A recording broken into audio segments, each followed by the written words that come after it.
Ciao Putei. E non ve conta, in compagnia qua di tutti i miei pelusi.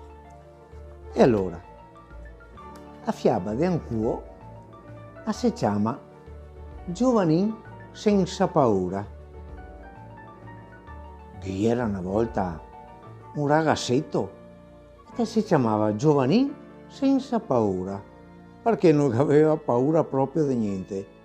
E girava il mondo e si capita su una locanda a domandare di dormire.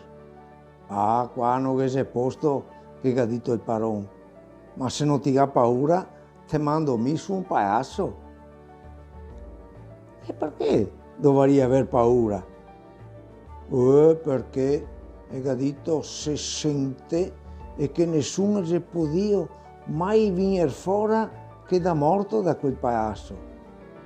E a mattina chi che va in compagnia con la bara a ciappar quei che ha avuto il coraggio di passare la notte a. Madonna, figureve Giovanin, e si ha portato un lume, una bottiglia e una salsiccia e se andò.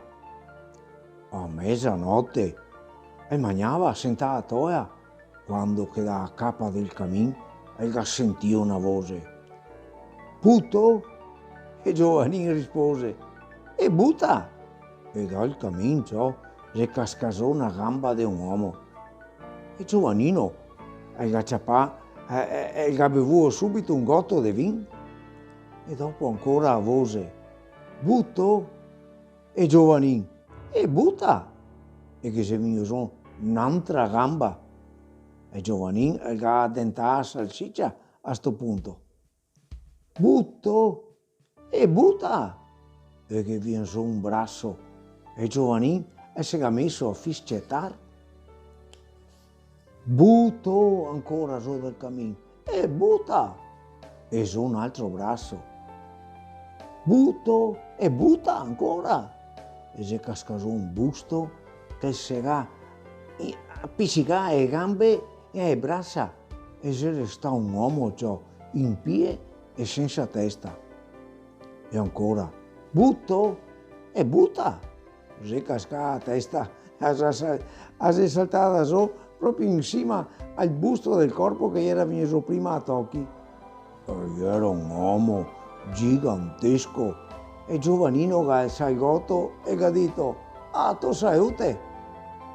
E l'uomo che ha risposto, to il suo lume e vien con me. E Giovannino che ha tolto il suo lume, ma non si è mosso.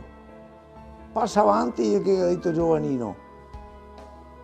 Ti, va avanti ti, che ha detto l'uomo. No, va avanti ti, che dice Giovannino. E ora l'uomo si è passato avanti e su una stanza dopo che altra ha attraversato tutto il paese con Giovannino sempre drio che faceva luce col lume. Su sotto scala che era una piccola porta. Versi, è che dice l'uomo a Giovannino. E Giovannino, versi ti? E l'uomo è ora è aperto con una spada e che era una scaetta a chiocciola piccola. Scendi! E che dice l'uomo, no, va su prima ti? E che risponde Giovannino. E così si andai giù nel sotterraneo e l'uomo ha mostrato una lastra intera. Alsea ti, che dice Giovannin. E l'uomo l'ha sollevata come se fosse stata un tocco di pietra. Sotto che era 3 marmite d'oro. Porte qua, ha detto l'uomo. Porte su ti, ha detto Giovannin. E così l'uomo si è portato su una per volta. Quando ci stai di nuovo nella sala del cammin, è l'uomo che ha detto, Giovannino, l'incanto è rotto. E che ha staccato una gamba e l'ha scalciata via, proprio su per il cammin. E di queste marmite, dice, una repartì e che ha staccato un braccio e si è arrampicata su per il cammin. Un'altra è per la compagnia che ti verrà che ti verrà a ciò domani mattina che crede che ti sia morto. E siccome che anche l'altro braccio è inseguito dal primo, è andato su per il cammino che quello. E a terza, è per il primo povero che passa e si è staccato un'altra gamba e si sta sentato per terra. Il paese ha detto, tientilo pure te, e si è staccato anche il busto e si è rimasto solo che a testa è per terra. E perché di paroni di questo paese si è perduto per sempre, ormai è stirpe, e a testa si è sollevata, si è alzata su per la capa del cammino. Comunque tutto l'uomo è andato su per il cammino. Appena che si è schiarito il cielo, si è sentito un canto: miserere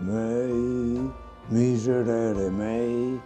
Ciò era la compagnia qua a barra che veniva a ciò giovanino che pensava che fosse morto, e invece alzando la testa ha visto che gli era solo una finestra che fumava la pipa. E giovanino senza paura, con tutte quelle monete d'oro, e si diventa ricco e abita felice su quel palazzo che ormai era libero di tutti gli orchi, tutte quelle robe. Finché un giorno non è successo anche a giovanino che voltandosi ha visto la sua ombra e il gatto ha un spavento così forte che si è morto anche lui. Ciao putei, alla prossima!